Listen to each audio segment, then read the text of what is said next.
आपको। तो चलिए शुरुआत करते हैं आज न्यूज पंच की और इन तीनों प्रमुख खबरों पर नजर डालते हैं, जिसमें सबसे पहले बात दिल्ली की, जहां दिल्ली में विधानसभा चुनाव की लड़ाई में अब हर रोज नए नए मुद्दे देखने को मिल रहे हैं। कभी पूर्वांचलियों का नाम आता है तो कभी पुजारियों की बात होती है और अब तो मानहानि का दावा तक कर दिया गया। चुनाव से पहले दिल्ली की सियासत अपने चरम पर है। दरअसल चुनाव से पहले आम आदमी पार्टी के 2 नेताओं पर मानहानि का मुकदमा किया गया है और इन दोनों नेताओं के खिलाफ 100 करोड़ यानी कि 50-50 करोड़ रुपए के मानहानि का ये मुकदमा भारतीय जनता पार्टी के उम्मीदवार प्रवेश वर्मा ने दायर किया है। प्रवेश वर्मा का कहना है कि उनकी छवि को खराब करने की कोशिश की गई और ऐसे में भगवंत मान और अरविंद केजरीवाल के खिलाफ मानहानि का ये मुकदमा चुनावी माहौल में एक नई चुनौती बन सकता है।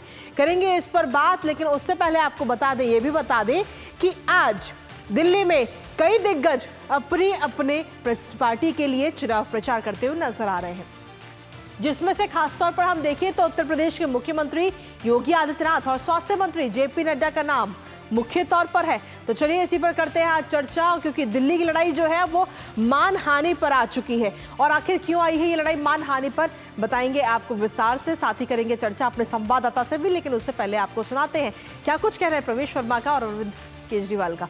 लेकिन उससे पहले आपको दिखाते हैं कि ये जो नोटिस जारी किया गया है वो इस वक्त आपको दिखा रहे हैं। तो ये नोटिस जारी किया गया है इस वक्त अरविंद केजरीवाल और भगवंत मान के लिए। प्रवेश वर्मा की तरफ से ये नोटिस जारी किया गया है और सीधे तौर पर 50-50 करोड़ के मानहानि का ये दावा, यानी कि कुल मिलाकर 100 करोड़ मानहानि का दावा ये किया गया है प्रवेश वर्मा की तरफ से। भारतीय जनता पार्टी के उम्मीदवार हैं प्रवेश वर्मा, जिन्होंने ये मानहानि का ये दावा किया है और अब इस दावे के बाद में कहीं ना कहीं भगवंत मान और अरविंद केजरीवाल की मुश्किलें या यूं कहें कि चुनौती बढ़ती हुई नजर आ सकती है। इसी पर अब अरविंद केजरीवाल का क्या कुछ कहना है और किस तरीके से प्रवेश वर्मा पर बरसते हुए नजर आए हैं वो एक बार आपको सुनाते हैं। एक चीज है जो मेरे दिल को बहुत पीड़ा पहुंचाती है और वो है कि हमारे बच्चे पढ़ लिख के घर बैठे हैं, रोजगार ढूंढ रहे हैं। मैंने ये तय किया है अगले 5 साल में, पिछले 10 साल में मैंने इन सभी क्षेत्रों में बहुत काम किया, अगले 5 साल में और अन्य क्षेत्रों में तो काम जारी रहेगा, शिक्षा में, स्वास्थ्य में, बिजली में, पानी में, सड़क में, सीवर में, मेट्रो में, सारे काम करेंगे हम लोग। लेकिन मेरी सबसे टॉप प्रायोरिटी अगले 5 साल में होगी बेरोजगारी को दिल्ली से दूर करना। 11 साल उन्होंने क्या किया, कौन से स्कूल बनाए, कॉलेज बनाए, यूनिवर्सिटी बनाई, फ्लाईओवर बनाए, क्या काम किया, उसकी तो पिक्चर दिखा दीजिए। दिल्ली की जनता को विकास चाहिए, उनको डेवलपमेंट चाहिए, उनको सारी यमुना साफ चाहिए, उनको अपने बच्चों की नौकरी चाहिए, उनको सारी सड़कें अच्छी चाहिए, उनको नए फ्लाईओवर चाहिए, उनको 15,000 बसें चाहिए। तो ये सारी व्यवस्था चाहिए। ये सारे बेकार के सारे मजाक झूठ बोलकर इससे क्या होने वाला है दिल्ली का। तो सुना आपने, अरविंद केजरीवाल गिना रहे हैं कि वो अगले 5 साल जब सत्ता में अगर दोबारा आते हैं, दिल्ली की जनता चुनती है तो वो क्या कुछ करेंगे। लेकिन वहीं प्रवेश वर्मा कह रहे हैं कि आपने बीते 11 साल में क्या किया है पहले उसका हिसाब दीजिए। इसी के साथ अगर हम देखें तो इस लड़ाई के बीच में जो दिग्गज नेता हैं वो भी चुनाव प्रचार करते हुए आज से नजर आ रहे हैं। दरअसल इसमें कई सारे मुख्य नाम हैं और मुख्य नाम सबसे ऊपर है इस वक्त उत्तर प्रदेश के मुख्यमंत्री योगी आदित्यनाथ का। आखिर किस तरीके से कर रहे हैं वो प्रचार, ग्राफिक्स के जरिए आपको दिखाते हैं।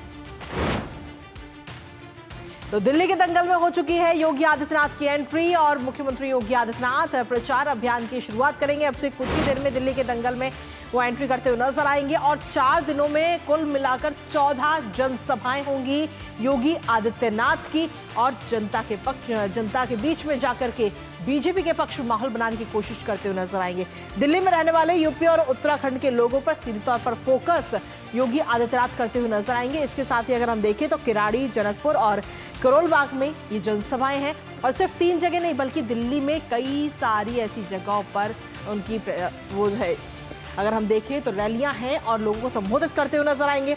28-30 जनवरी को भी दिल्ली में योगी आदित्यनाथ रैली करते हुए नजर आएंगे। इसके बाद 1 फरवरी को भी उनकी जनसभाएं हैं, यानी कि कुल मिलाकर हम देखें तो 14 जनसभाओं को संबोधित करते हुए योगी आदित्यनाथ नजर आएंगे। इससे पहले जो हरियाणा में विधानसभा चुनाव हुए थे और उस दौरान भी स्टार प्रचारक के तौर पर वो हरियाणा में प्रचार करते हुए नजर आए थे और तब उनकी एक बात सबसे ज्यादा चर्चा में बनी हुई थी, जो उनकी तरफ से बयान जारी किए गए थे।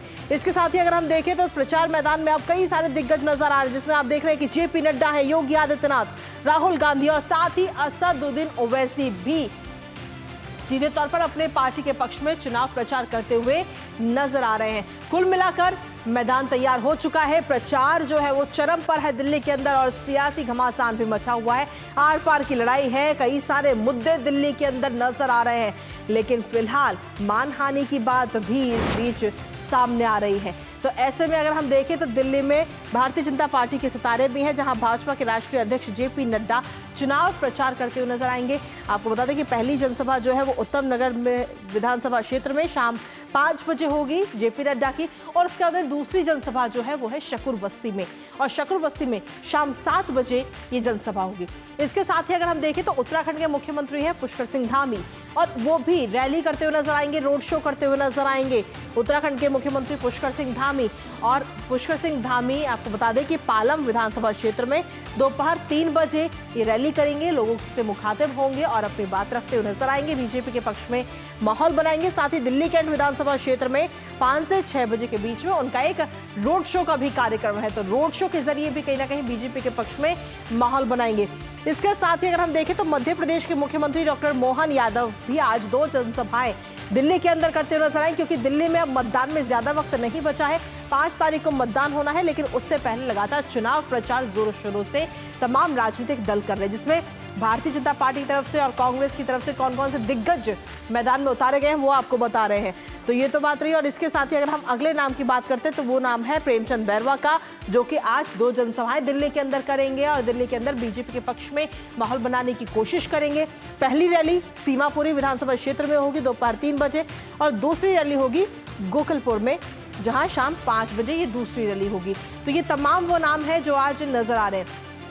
इसके साथ ही भगवंत मान, जो कि पंजाब के मुख्यमंत्री हैं, और वो कस्तूरबा नगर, महरौली और छतरपुर में जनसभाएं करेंगे और आम आदमी पार्टी के पक्ष में माहौल बनाने की कोशिश करते हुए नजर आएंगे।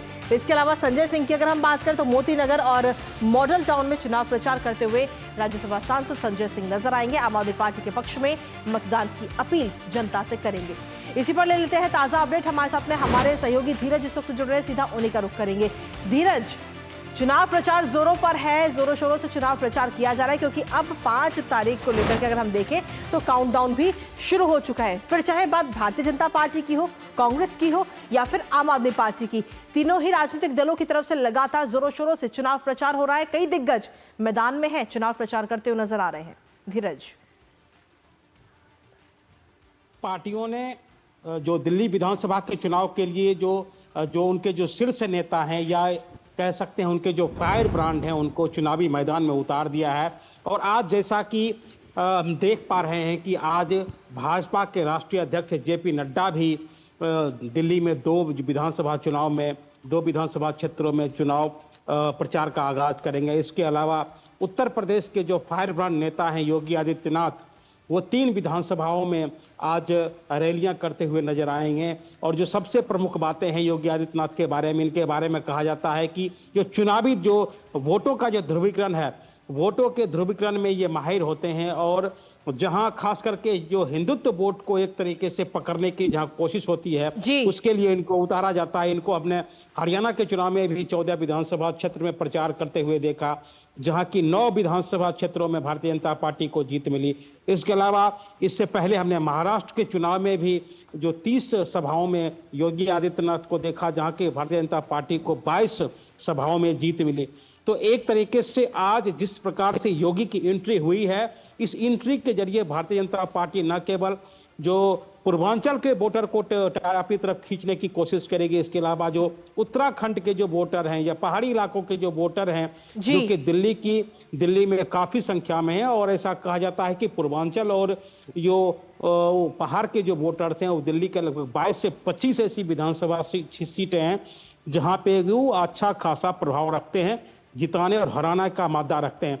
तो आज योगी की एंट्री भी इस लिहाज से भी काफी महत्वपूर्ण है। इसके अलावा आपने बताया कि जो उत्तराखंड के जो मुख्यमंत्री है पुष्कर सिंह धामी, आज वो पालम विधानसभा क्षेत्र में चुनावी सभा को संबोधित करेंगे।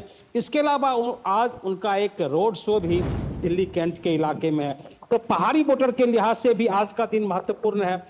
इसके अलावा मध्य प्रदेश के जो मुख्यमंत्री हैं उनकी भी 2 सभाएं हैं। तो एक तरीके से हम कह सकते हैं कि अपने फायर ब्रांड नेताओं को उतारकर भारतीय जनता पार्टी ने बिल्कुल, दिल्ली लेकिन विधानसभा साथ ही के धीरज चुनाव में- जी, ये तो बात रही भारतीय जनता पार्टी की। इसके अलावा अगर हम बात करें आम आदमी पार्टी की या कांग्रेस की, तो इन दोनों दलों की तरफ से भी लगातार चुनावी प्रचार किया जा रहा है। और अगर आम आदमी पार्टी की अगर हम बात करते हैं तो संजय सिंह हैं या पंजाब के मुख्यमंत्री भगवंत मान, जो कि आम आदमी पार्टी के पक्ष में आज मतदान करने की अपील जनता से करेंगे।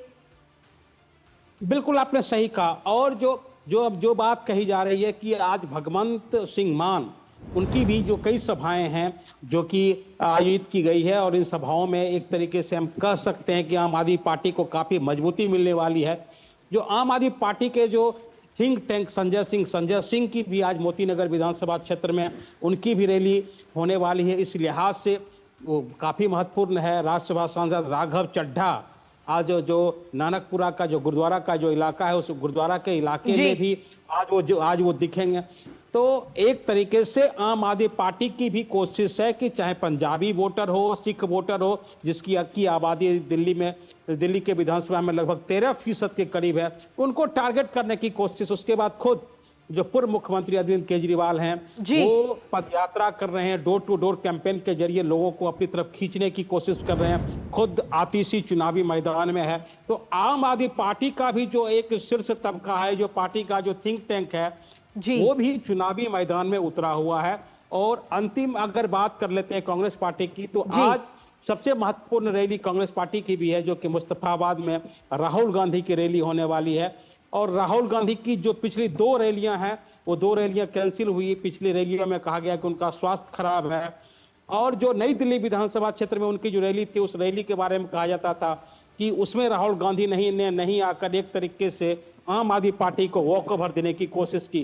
तो आज लेकिन मुस्तफाबाद की जो रैली है, वो कांग्रेस के नेताओं के लिहाज से, कांग्रेस के कार्यकर्ताओं के लिहाज से काफी महत्वपूर्ण मानी जा रही है। और जो सबसे महत्वपूर्ण है रैली, अगर सबसे महत्वपूर्ण बात करें तो आज ओवैसी की भी जो रैली जो शाहीन बाग के इलाके में होने वाली है। और शाहीन बाग का ये जो इलाका है, ये मुस्लिम बहुल इलाका है।